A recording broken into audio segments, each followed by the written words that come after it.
ಕರ್ನಾಟಕದ ಬಗ್ಗೆ ಒಂದು 5 ಲೈನಲ್ಲಿ ಹೇಳ್ಬೇಕಾದ್ರೆ ನಿಮ್ಮ ಪ್ರಕಾರ ಏನ್ ಹೇಳ್ತೀರಿ? ಉತ್ತರ ಕರ್ನಾಟಕ ನಿಜವಾದ ಕರ್ನಾಟಕ. ಯಾಕೆ ಅಂತ ಹೇಳ್ತೀನಿ ಅಂದ್ರೆ, ಇಡೀ ಭಾರತದಲ್ಲಿ ಅಥವಾ ಇಡೀ ಜಗತ್ತಿನಲ್ಲಿ ಕನ್ನಡ ಭಾಷೆ ಪರಿಚಯ ಮಾಡಿಕೊಟ್ಟಿದ್ದೆ ಉತ್ತರ ಕರ್ನಾಟಕ.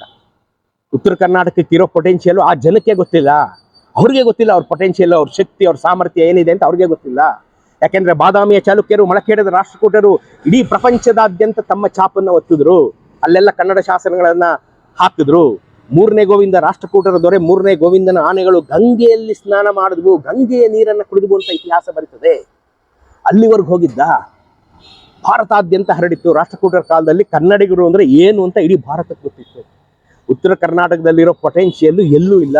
ನಿಜವಾದ ಕರ್ನಾಟಕ ಉತ್ತರ ಕರ್ನಾಟಕ, ಅವ್ರದ್ದೇ ಅಷ್ಟು ಸ್ಟ್ರಾಂಗ್ ಪೊಟೆನ್ಷಿಯಲ್ ಇರೋದು.